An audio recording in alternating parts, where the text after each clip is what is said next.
Bayangkan apabila satu pagi dari telepon Anda diminta untuk menghadiri satu meeting online dan bertemu dengan kolega-kolega Anda yang Anda kenal suaranya. CFO Anda duduk juga di sana berbicara mengenai proyek yang harus dibayarkan pada hari itu juga. Dan ternyata semua yang Anda lakukan itu adalah skema deepfake oleh AI. AI kan ya sekarang ini ya sangat mudah ya kita pakai, bahkan hampir semua aktivitas kita pakai AI gitu ya. Sekarang ya hanya bayar berapa dolar itu mereka bisa bikin deepfake, nggak hanya video bahkan suara. Serangan ini tuh terjadi jauh lebih awal, mungkin di beberapa hari atau beberapa bulan sebelumnya.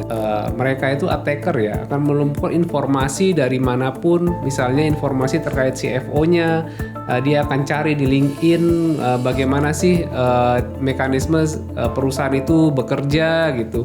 Bagaimana memastikan karyawan kita tidak hanya aware terhadap cybersecurity risk, tapi juga menerapkan culture keamanan siber di kesehariannya mereka.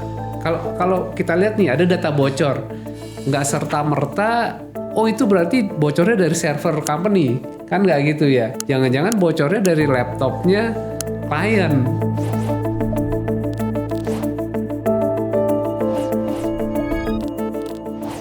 Bayangkan apabila satu pagi Anda kemudian mendapatkan telepon, lalu kemudian dari telepon Anda diminta untuk menghadiri satu meeting online. Anda masuk ke meeting online tersebut dan bertemu dengan kolega-kolega Anda yang Anda kenal suaranya, Anda kenal gesturnya, dan ada CFO Anda duduk juga di sana berbicara mengenai proyek yang harus dibayarkan pada hari itu juga. Kemudian Anda melakukan transfer sebesar 25 juta dolar ke satu rekening di Hong Kong dari perusahaan Anda yang ada di Perancis. Dan ternyata semua yang Anda lakukan itu adalah skema deepfake oleh AI. Orang-orang tersebut tidak pernah ada di meeting tersebut. Suara dan gestur tersebut bukan dilakukan oleh orang-orang atau kolega-kolega yang Anda pikirkan. Hari ini kita akan membahas mengenai deepfake, bagaimana AI bisa menipu kita dari sisi suara, rupa, dan juga kepercayaan. Selamat datang di Secura Cyber Talk, ruang diskusi untuk membahas cyber security, digital trust, dan keamanan data dengan bahasa yang mudah dipahami dan tetap berbasis praktek industri. Bersama saya hadir Pak Erik, seorang profesional dari GRC. Kemudian ada juga Pak Holif, seorang cyber security practitioner, dan kita akan membahas bagaimana hal seperti itu terjadi di perusahaan besar Arup, sebuah perusahaan engineering and construction di Perancis yang tertipu dengan nilai penipuan sebesar 400 miliar hanya dari satu meeting yang diorganize oleh AI. Silakan Pak Holif. Iya, betul. Pertanyaan itu jadi semakin penting ya bagi kita untuk didiskusikan. Kenapa? Karena serangan bagi kita yang menggunakan AI itu semakin nyata. Benar ya? Begitu ya? Iya, benar Mas. Ya jadi kalau kita melihatnya AI kan ya sekarang ini ya sangat mudah ya kita pakai, bahkan hampir semua aktivitas kita pakai AI gitu ya. Ya ada beberapa produk yang terkenal ya seperti ChatGPT, Gemini, Claude, dan lain sebagainya. Nah dengan adanya AI ini tidak hanya kita mengolah data teks, tapi ya tadi Pak, ya Mas Bro Ray, Mas Bro Kolif. Jadi dengan adanya AI ini jadi peretas yang dulunya itu butuh effort yang besar gitu ya untuk bisa melakukan serangan. Sekarang ya hanya bayar berapa dolar itu mereka bisa bikin deepfake, nggak hanya video bahkan suara seperti itu. Nah kalau kasusnya Arup tadi kan lebih ke deepfake ya, gitu. Jadi ada beberapa orang ternyata AI semua ternyata gitu. Nah itu menimbulkan pertanyaan nanti bagaimana sih sebenarnya yang harus kita terapkan baik dari kacamata prosedural gitu ya, tata kelola dan juga keamanan cyber. Mungkin bisa jadi di Indonesia pun juga terjadi ya, bisa jadi gitu. Mungkin kita belum tahu aja seperti itu. Terima kasih saya panggilnya apa? Bro Erik atau Ya, Pak bro Erik atau aja. Mas Erik? Mas Bro. Oke. Bro. Jadi begini Bro Erik, menurut Bro Erik, apakah di perusahaan kita sekarang itu secara teknologi atau mungkin Bro Erik bisa lebih ke arah lebih ke governance itu dalam pengedukasian kepada employee atau metode yang digunakan oleh HR dalam melakukan perekrutan itu sudah mengakomodasi yang namanya antisipasi terhadap deepfake AI ini? Oke, terima kasih Mas Bro. Jadi kalau dari sisi teknologi nanti Mas Khalif bisa menambahkan ya. Tapi kalau kita bicara dari sisi proses, sebenarnya kaitan dengan insiden ini gitu tidak hanya terbatas ke bagaimana proses rekrutmen itu berjalan. Sebenarnya challenge-nya lebih ke bagaimana kita memaintain dan memastikan bahwa karyawan kita itu selalu aware. Nah, kita mungkin kan selama ini sering melakukan awareness ya, training, terus webinar, mungkin phishing ya, phishing assessment itu paling sering dilakukan perusahaan di Indonesia. Jadi mungkin bagi masyarakat yang belum tahu phishing itu adalah upaya kita untuk melakukan penipuan gitu ya, menggunakan email medianya. Nah, kalau media yang lain itu biasanya lewat WA, lewat tadi video atau bahkan voice gitu. Nah, itu secara proses yang harus kita lihat adalah bagaimana memastikan karyawan kita tidak hanya aware terhadap cybersecurity risk, tapi juga menerapkan culture keamanan siber di kesehariannya mereka. Nah, permasalahannya adalah perusahaan hanya mengatur tentang kewajiban melakukan awareness. Mungkin perusahaan sudah punya semacam kurikulum ya, kurikulum untuk materinya apalah, bagaimana cara ngetesnya. Nah, masalahnya adalah kadang-kadang kita nggak bisa memastikan karyawan itu beneran nerapin atau enggak. Bahkan ada meme-nya ya, kalau pernah mungkin teman-teman IT di sini yang penonton pernah lihat meme di mana ada satu orang dikasih award gara-gara dia tidak pernah mengklik email phishing. Padahal dia nggak pernah buka emailnya. Nah, itulah makanya kenapa phishing sekarang udah agak ketinggalan zaman. Peretas sekarang menggunakan deepfake, sehingga secara proses itu kita harus pastikan bahwasanya karyawan ini aware bahwasanya risiko phishing yang sekarang, risiko social engineering atau sekarang pakai deepfake itu sudah lebih canggih, di mana kita nggak bisa hanya mengandalkan apa yang diatur di kebijakan secara umum, sedangkan proses itu butuh improvement. Nah, caranya seperti apa? Cara paling mudah kalau dari sisi proses, tentunya akan lebih efektif kalau dibantu dengan teknologi ya. Tapi kalau dari sisi proses, kalau bagi saya, at least perusahaan menerapkan mekanisme bagaimana menerapkan yang namanya out of band verification. Nah, ini barang apa nih? Out of band verification itu adalah bagaimana kita memverifikasi suatu sumber informasi di luar dari jalur umumnya. Contoh misalnya Mas Bro kirim saya email, Bro tolong transfer gitu ke vendor A sekian juta. Nah, saya terima email itu, wah ini Pak Re ini. Tapi pertanyaannya apakah ini beneran Pak Re seperti itu? Bisa jadi orang lain. Maka saya akan telepon, Pak Bro tadi kirim ini ya email ya. Oh iya benar gitu, tolong dikirim karena memang butuh. Oke. Nah, jadi kalau dari informasi tadi yang simpel tadi, kita bisa lihat dua hal. Pertama, kita harus verifikasi apakah itu pengirimnya benar atau enggak. Jadi itu Mas Bro Re atau enggak, caranya dengan saya telepon. Kedua, vendor. Mas Bro tadi nyuruh ngirim ke vendor A. Nah, saya harus cek ini vendor beneran ada nggak? Jangan-jangan nama vendor udah diganti, jangan-jangan nomor rekeningnya diganti. Nah, serangannya kebanyakan seperti itu. Makanya secara proses itu saya sarankan perusahaan-perusahaan di Indonesia itu harus jeli terhadap hal ini. Ini hal sepele sebenarnya, tapi berbahaya. Ya, dampaknya seperti itu di kasus Arup, seperti itu. Kembali ke kasus Arup. Ya. Kelihatannya ini bukan hanya phishing. Kalau pagi-pagi kita ditelepon ada darurat meeting dan dikatakan ada CFO juga yang hadir, ya itu kita pasti sudah diskenariokan gitu kan. Pertanyaannya sekarang sebenarnya begini, mungkin ini saya lebih tepat tanya ke Bro Khalif nih.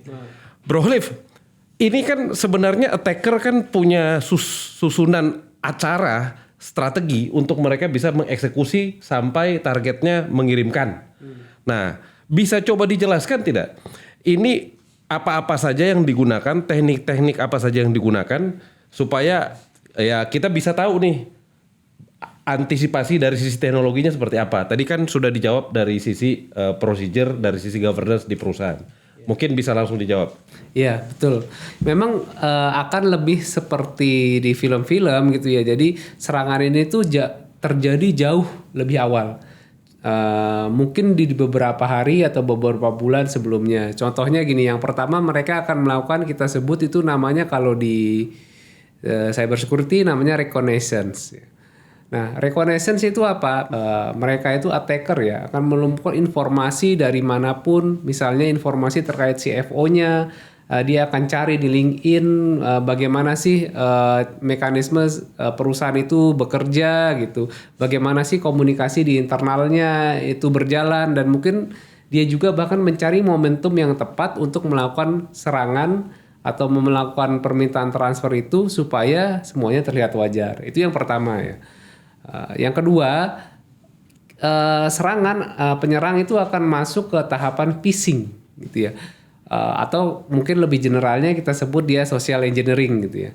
Nah, bisa jadi CFO-nya atau target serangannya, misalkan staffnya yang melakukan pembayaran itu diajak seperti tadi meeting, conference call gitu ya, yang mungkin di perusahaan itu bisa jadi sudah umum ya. Kan sekarang kan kita lihat meeting secara daring jarak jauh itu udah sepertinya di mana-mana gitu ya. Dan dalam psikologi dunia kerja gitu, pada saat orang itu mendengar suara pimpinannya sendiri, itu kan pasti rasanya lain ya. Nah, jadi penyerang itu akan berpura-pura menjadi pimpinan seperti dia memakai topeng dengan teknologi deepfake yang sudah menggunakan AI, bahkan suaranya pun sudah seperti suara pimpinan ya.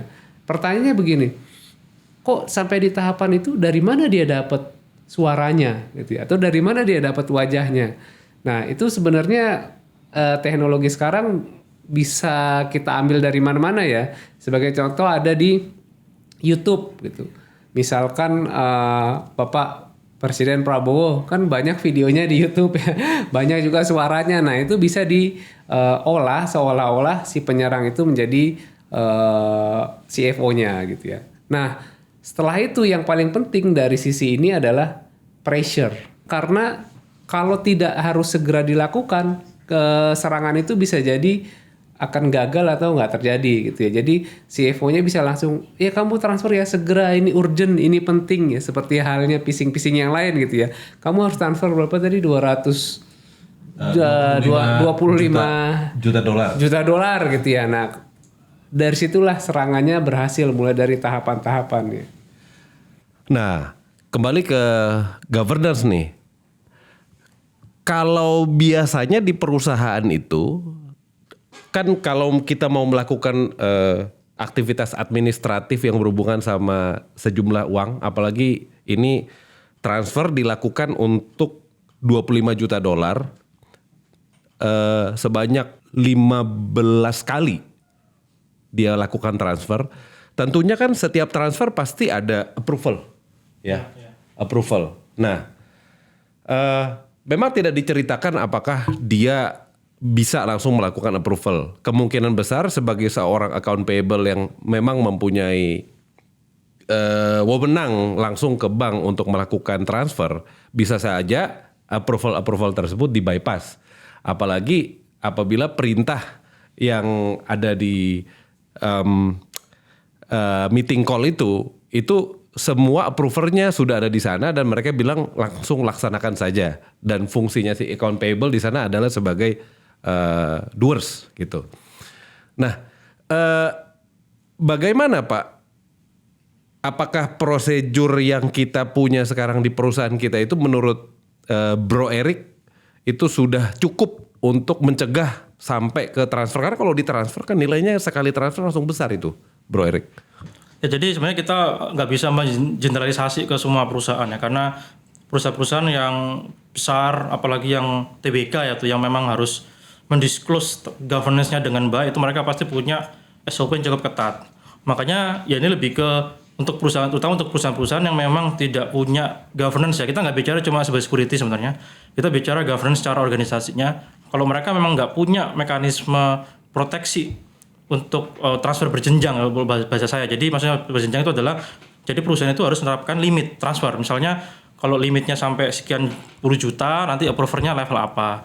Makin besar angkanya, itu approvernya semakin tinggi. Makanya di perusahaan kita kenal 3 rules. Ada namanya maker, checker, sama approver.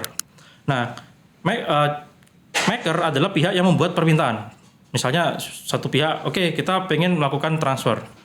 Nah, checker itu yang mengecek apakah transfer ini memang sesuai. Siapa yang melakukannya, tujuannya kemana, nominalnya, dan mereka punya data pembanding untuk memastikan transaksi itu memang legitimate. Nah, terakhir adalah approver. Nah, dalam kasus Arup, kebetulan saya juga belum tahu detailnya secara teknis di balik layarnya. Tapi ada potensi antara makernya itu langsung lewat ke approver. Gitu bisa jadi. Nah, kita juga belum punya info nih apakah dengan nominal tertentu itu siapa yang approve, itu belum ada infonya. Nah, sebaiknya secara praktek adalah kita harus mengatur SOP yang cukup ketat. Misalnya kalau transfernya itu sekian nominal, itu siapa level yang mengapprove. Dan juga nggak cuma itu Pak Bro gitu. Kita harus melihat kewajaran. Makanya itulah kenapa fungsinya ada checker. Kalau misalnya dalam satu hari, dalam satu waktu, terdapat transfer, beberapa kali transfer yang melebihi common prosesnya, itu berarti ada potensi itu fraud. Entah itu sengaja atau nggak sengaja. Seperti itu. Jadi kita melihatnya jangan cuma level approval nominal tertentu aja, tapi kewajaran dari transaksi. Jadi makanya kenapa topik yang kita bahas ini itu jatuhnya itu kalau bahasa saya itu AI enabled cyber fraud gitu. Jadi kita melakukan fraud sebenarnya, tapi menggunakan media cyber security attack seperti yang barusan terjadi di Arup seperti itu. Baik, intinya secara prosedur perusahaan bisa berevolusi menjadi lebih ketat, ya kan, menjadi lebih terkontrol, banyak kontrol poin yang dilekatkan kepada proses atau aktivitas tertentu yang dimasukkan ke dalam platform-platform digital. Nah, tetapi mungkin dalam kasus ini action tersebut dilakukan langsung diverifikasi di video conference tersebut. Nah, kembali lagi ke teknologi. Bagaimana caranya secara teknologi? Apakah ada mekanisme buat memvalidasi? Contoh, kita kan sering menggunakan Zoom atau Meet. Nah, adakah teknologi yang kita attach di saat kita melakukan aktivitas meeting online menggunakan platform-platform yang pada umumnya kita gunakan ya, yang dapat membantu kita bahwa ini saya tidak tahu apakah persentasenya tinggi mengatakan ini deepfake atau bagaimana Pak Olive? Iya, benar. Itu ibaratnya di zaman sekarang ini, kalau penyerang itu udah pakai AI untuk melakukan serangannya ya, mereka memanipulasi wajah, memanipulasi suara, menggunakan AI. Kita juga harus sebagai defender ya, menggunakan AI juga untuk melawan teknologi AI tersebut. Karena kalau enggak itu seperti ibaratnya penyerang itu udah pakai mobil Formula One gitu ya, yang teknologinya cepat menggunakan mesin, terus kita masa iya mau melawannya menggunakan sepeda yang di kayu manusia. Nah itu kan nggak bisa ya bro. Nah, jadi kita juga harus pakai teknologi AI buat mendeteksi. Sekarang kan kita bisa tuh mendeteksi, ini kira-kira nih video dibuat pakai AI atau enggak. Misalnya yang kasat mata jarinya ada berapa? Ada 6, apa ada 5 gitu ya. Terus pergerakan mulutnya sesuai atau enggak gitu.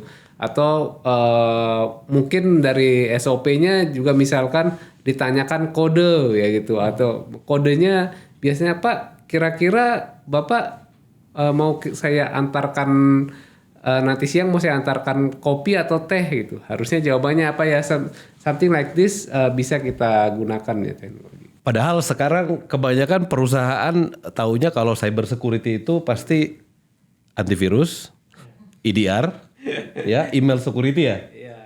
Jadi kalau kita tanya-tanya sama CTO ya jawabannya seragam ya. Sekarang udah enggak Pak, udah enggak.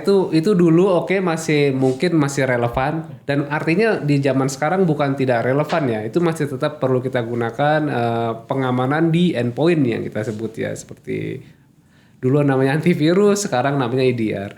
Tapi sekarang itu penyerang lebih ingin gimana sih caranya mendapatkan sesuatu tapi dengan cara yang sah atau legitimate.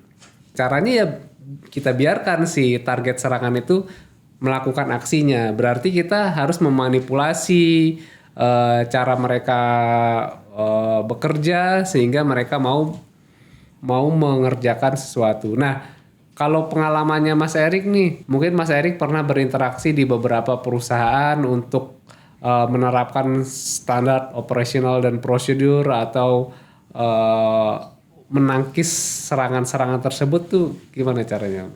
Ya, jadi kalau dari pengalaman saya ya, kita nggak cukup menerapkan hanya tools gitu ya, itu poinnya. Teknologi itu sebenarnya sifatnya supporting. Nah, karena yang diserang adalah manusia, otomatis yang harus kita defense manusia.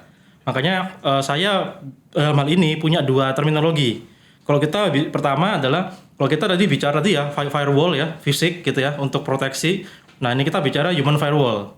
Nah, mekanisme memitigasi risiko dari karyawan kita itu terpapar risiko cyber yang tinggi, itu namanya human risk management atau HRM. Jadi itu dua istilah yang akhir-akhir ini lagi booming karena yang ditarget itu manusianya. Sehingga konsekuensinya adalah kita tidak cukup hanya tadi Mas memberikan awareness dalam bentuk ya seperti kita bikin podcast ini misalnya, atau misalnya kita ngasih training atau awareness bikin materi learning gitu ya, yang visual maupun yang ada kita mengujikan pengetahuannya. Tapi bagaimana kita menerapkan culture itu?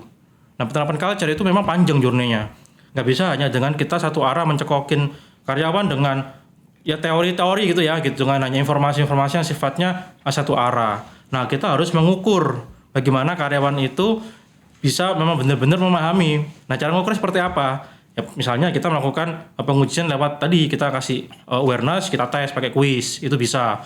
Kedua, kita ukur dari sisi learning journey-nya. Terus kita bisa lakukan phishing assessment. Nah, kalau sekarang karena tadi seperti kasusnya Arup tadi kita serangannya lewat deepfake. Nah, sekarang nggak cukup ya rekan-rekan gitu hanya menggunakan email phishing, tapi kita harus melakukan phishing lewat WA misalnya, terus kemudian deepfake pakai voice cloning dan sejenisnya gitu. Dan sekarang pun memang perusahaan-perusahaan itu membutuhkan yang seperti itu. Jadi mereka udah nggak nyari lagi phishing yang biasanya. Itu udah agak ketinggalan. Sekarang itu udah mintanya cukup advance, minta WA, minta yang deepfake seperti itu. Nah, tadi kontrol terakhir adalah kita mengukur kan. Mengukur itu dengan cara nggak hanya dari tadi pengujian-pengujian, tapi untuk bagaimana kita melihat behavior si karyawan ini. Nah, tapi ini jangan disalahartikan kita memata-matai karyawan, enggak. Jadi kita punya set of control untuk melihat dia itu aman nggak sih karyawan ini. Contoh, perusahaan mungkin bisa menerapkan dark web monitoring misalnya ya. Otomatis kita harus melihat nih karyawan kita itu datanya bocor berapa banyak. Nah, atau misalnya kita menggunakan fitur untuk ini ya, tools untuk melihat kicauan inilah masyarakat gitu ya tentang company kita seperti apa. Siapa tahu di situ ada karyawan kita yang ternyata memberikan risiko secara publik seperti itu. Nah, atau dengan cara lain juga misalnya kita ya mengagregasi semua informasi tadi menghasilkan satu nilai gitu ya. Kalau secara governance nilai untuk menentukan karyawan ini berisiko atau enggak. Sehingga kita akan tahu nih bagaimana mengimprove hal ini. Dan tentunya ini akan lebih berhasil kalau ada support dari manajemen. Nah, tapi problemnya adalah manajemen akan bisa mengukur kalau ada angkanya. Makanya kita harus mikir nih Bapak-bapak, bagaimana mengukur risiko karyawan gitu. Bagaimana menghasilkan angka yang itu bisa membuat manajemen bisa memonitor nih tingkat risikonya bisa menurun atau malah bertambah gitu sih. Pertanyaan saya terakhir mengenai governance. Ya. Kalau sekarang zamannya kolaborasi, banyak hal yang kita lakukan lewat email, konfirmasi terhadap pembayaran atau mungkin hanya approval terhadap satu request aktivitas. Terus kemudian dokumen-dokumen juga sebenarnya kita organize di online repository. Nah, kira-kira dari sisi governance ada nggak mekanisme mengukur resiko terhadap kondisi-kondisi tersebut? Sehingga dari resiko-resiko itu kita bisa ekstrapolasi berapa sih kira-kira investasi yang diinginkan? Ya, jadi kalau dari sisi pengukuran tadi ya, tadi kan kita bicara hanya mengukur dari sisi karyawan gitu ya. Nah, dari sisi organisasi tentunya kita harus punya perencanaan gitu ya. Bagaimana kita ingin rencana besarnya adalah bagaimana kita menerapkan kontrol ya pasti dengan investasi tertentu. dengan value atau dampak yang besar terhadap perusahaan. Nah, problemnya adalah investment di cyber security atau yang berhubungan dengan kontrol resiko itu kadang-kadang kita nggak ada ROI-nya, nggak ada return of investment-nya. Kita nggak bisa ngukur kita invest dapat apa itu agak susah. Sehingga yang bisa kita ukur seberapa jauh kita bisa memitigasi. Nah, dari yang ada namanya KRI gitu, Key Risk Indicator. Nah, dari KRI tadi itu kita nanti akan translate, Pak. Gitu, kita harus translate bagaimana KRI itu menjadi set of controls. Nah, dari situ kita ukur. Nah, dari situ nanti turun juga relate ke KPI dari perusahaan. Itu biasanya KPI perusahaan adalah bagaimana untuk tidak menambah beban operasional, ya, sehingga apapun yang kita lakukan terhadap karyawan, peningkatan capability karyawan untuk mitigasi risiko cyber secara proses itu mengarahnya ke sana. Nah, contohnya apa? Contohnya misalnya tahun depan kita mau deploy banyak sistem digital, otomatis resiko digital kan banyak, otomatis banyak karyawan yang migrasi ke digital. Banyak customer kita itu kita migrasikan lah, bahasanya kita membuat yang biasanya manual ke digital. Otomatis KPI kita harus sit on there gitu. Jadi harus ngukur ke sana gitu. Gimana Pak Holif? Kelihatannya si Bro Erik mengatakan bahwa ya untuk cyber security ini harusnya spending itu bisa lebih besar ya. Iya, harusnya bisa. Jangan langsung diukur sebagai investasi. Ya, sebagai risk mitigation. Ya, menurut Bro kan yang senantiasa terupdate dengan teknologi, kemudian mengetahui berapa investasi cyber security di pasar, kondisi grup kita bagaimana ya mengenai investasi di cyber security dibandingkan investasi IT pada umumnya? Mungkin bisa. Ya, jadi memang benar yang disampaikan Pak Erik ya gitu. Memang semakin bergeser ke sini, IT itu dilihatnya bahkan sekarang udah bukan menjadi cost lagi gitu ya. IT is mungkin dia menyebutnya adalah IT is support gitu ya. IT is necessary gitu ya, but necessary evil. Dibutuhkan untuk menjadi support tapi ya cost juga gitu ya. Nah, tapi sekarang zaman-zaman akhir-akhir itu kesini kita bisa bilang bahwa IT itu adalah the business itself gitu ya. Sebagai contoh mungkin di perbankan gitu ya, kalau bapak-bapak, ibu-ibu, teman-teman lihat ya, di perbankan itu kan orang sekarang nabung di bank gara-gara apa sih gitu. Oh, nabung aja di bank saya Pak, karena ATM saya di mana-mana. Kan itu investasinya investasi IT ya. Karena bank saya punya internet banking, mobile banking gitu ya. Nah, cuman sekarang ya Pak, yang dijual itu bukan IT lagi. Yang dijual itu adalah cyber security-nya. Contohnya apa? Contohnya di bank-bank itu orang kalau mau nabung, saya nabungnya di mana ya? Di bank A atau bank B ya? Atau bank C ya? Gitu. A, B, C. Bank A aja. Kenapa? Karena bank A punya satelit sendiri sehingga aman. Misalnya gitu ya. Di bank B aja. Karena di bank B itu nggak pernah kebobolan.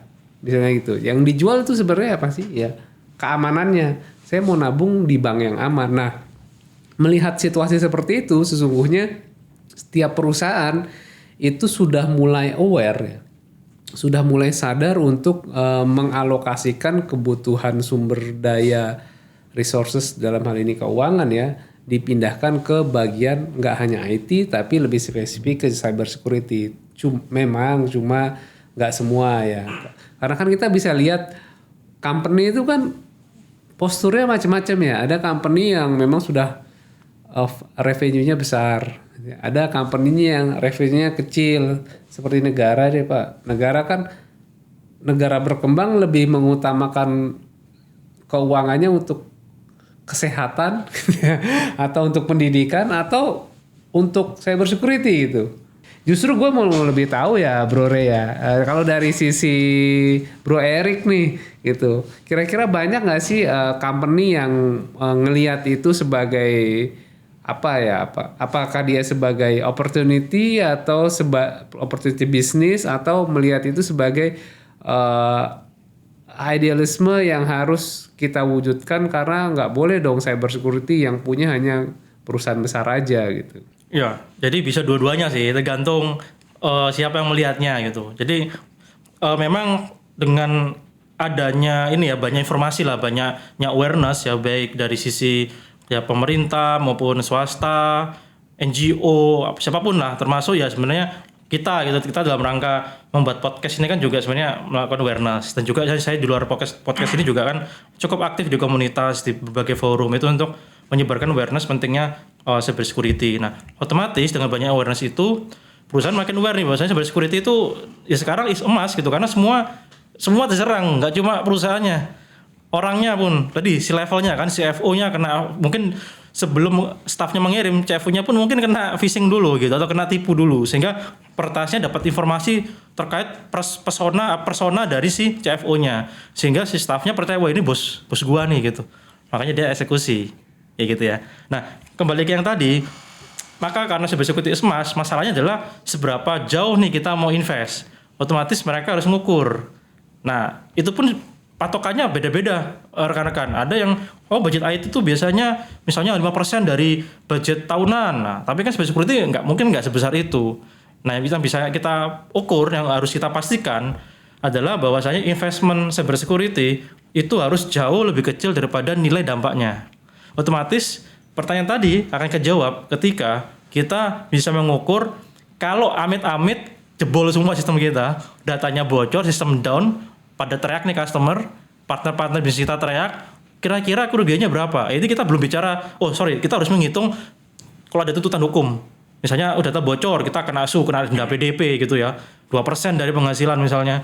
Terus ada tuntutan hukum, kan kita harus sewa pengacara. Pengadilan, bolak-balik, ongkos lain-lain. Nah, itu harus kita hitung semua tuh. Kita hitung, baru kita bisa tentukan investasi yang layak itu seberapa banyak. Ya, otherwise ya kita ngawang-ngawang nih, cyber security dianggap mahal. Padahal kita harus tahu angka yang mau kita protect dulu. Gitu, baru kita bisa propose ini nih nilainya nih, gitu. Nah, itu kira-kira dari sisi practicality-nya, seperti itu. Menarik, Pak Erik. Terkait sama kebocoran data ini. Kalau tadi Pak Olive udah bahas mengenai bagaimana bisnis di financial industry itu memang serving ke customer ya, which is yang dijual adalah trust. Trust. Nah, ada nggak spesifik produk yang bisa membantu perusahaan-perusahaan ini untuk memonitor paling tidak saat ini data nasabah, data employee yang merupakan sebenarnya bisa jadi cikal bakal dari masuknya si malware tadi ya. Ada nggak produk yang bisa membantu mereka, perusahaan-perusahaan ini paling tidak untuk mengetahui lalu kemudian melakukan mitigasi terhadap kebocoran tadi? Di Sekura sendiri ya bro ya, Sekura itu punya produk yang kita sebut namanya Sekura AI. Sekura AI itu kalau Bro Relia sendiri sebenarnya itu nggak cuman hanya yang Bro Relia sebutkan tadi ya. Dia benar-benar untuk digunakan buat governance. Jadi memastikan apakah perusahaan itu memiliki kontrol-kontrol keamanan yang terregulasi, sesuai regulasi, sesuai compliance, dan sehingga tidak terkena undang-undang PDP yang disebutkan Bro Erik tadi gitu ya.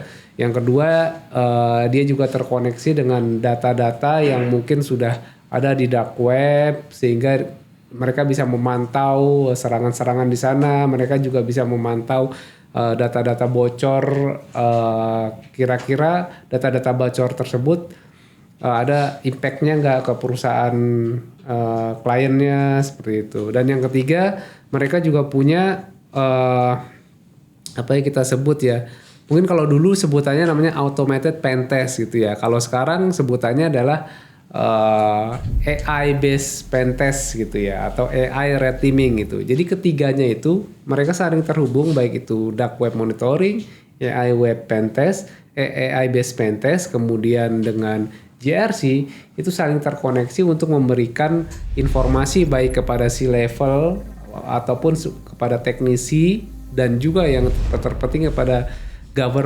governance and risk and compliance staff, untuk sama-sama bisa melihat bagaimana postur keamanan di perusahaan tersebut mencapai postur terbaiknya melalui kontrol-kontrol yang sudah kita berikan. Menarik, saya mau bicara lebih dalam mengenai dark web tadi, monitoring ya, dark web monitoring. Nah, apabila saya menggunakan dark web monitoring ini untuk hal-hal yang lain, berarti bisa juga ya, Pak Holif? Ya bisa-bisa aja ya. Ini memang kan itu seperti halnya kita menggunakan pistol ya gitu ya. Pistol ini digunakan untuk apa? Untuk menembak hewan buruan gitu. Apakah untuk menembak manusia jadi atau menembak diri sendiri jadi gitu ya. Nah tools atau perangkat yang sifatnya ofensif ini, baik itu pentest, VA ataupun VA itu kan vulnerability assessment, pentest itu penetration testing, apalagi dark web monitoring yang isinya sebenarnya semua data-data sensitif ya. Isinya tuh banyak, bisa username, bisa password, bisa data personal yang bocor di publik itu. Kalau tujuannya untuk kejahatan ya jadi jahat. Tapi kalau tujuan kita di sini bukan untuk menjadikan itu sebagai alat kejahatan, tapi menjadikan itu sebagai early warning system untuk memberikan peringatan kepada kita sendiri, employee kita sendiri, dan bahkan kalau di banking itu nasabah atau di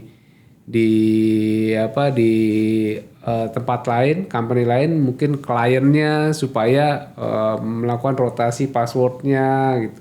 Karena kan kebocoran itu kalau kita lihat nih ada data bocor, nggak serta merta itu berarti bocornya dari server company, kan nggak gitu ya. Kadang-kadang jangan-jangan bocornya dari laptopnya klien gitu ya. Di dalamnya ada malware atau ada stealer gitu ya.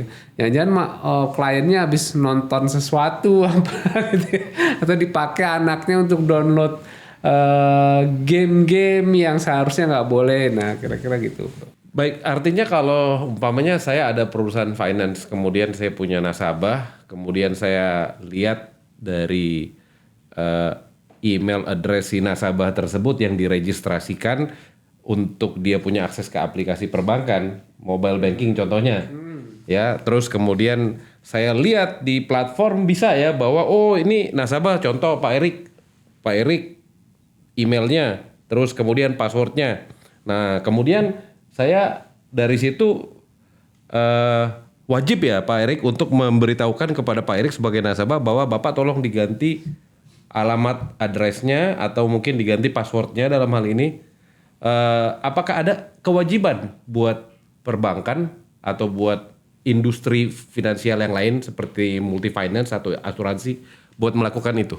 Ya, jadi kalau kita lihat ada 2 regulasi utama. Pertama, kita lihat UPDP. Di UPDP itu diatur ketika ada satu pelanggaran PDP ya. Dalam hal ini adalah kebocoran karena faktor keamanan. Itu kita harus memberikan notifikasi 3 kali 24 jam itu ke lembaga PDP sama subjek data. Nah, dalam hal ini adalah subjek datanya adalah si nasabah. Nah, problemnya adalah karena lembaga PDP belum ada di Indonesia, sehingga penegakan aturan administratif untuk pelanggaran PDP itu kendalinya di Komdigi. Nah, di Komdigi sendiri mengacu ke Perkominfo nomor 20 tahun 2016, itu aturan penyampaiannya adalah 14 hari gitu. Sehingga dalam kurun waktu tersebut itu organisasi atau pengendali data pribadi itu harus melakukan pelaporan. Nah, cuma memang kalau saya pribadi selalu menyarankan, walaupun aturan sekarang itu 14 hari kalau kita mengacu ke peraturan menterinya, tapi tetap kita siapkan diri kita itu biar bisa ready 3 kali 24 jam. Nah, pertanyaannya, bagaimana kita bisa ready ke sana?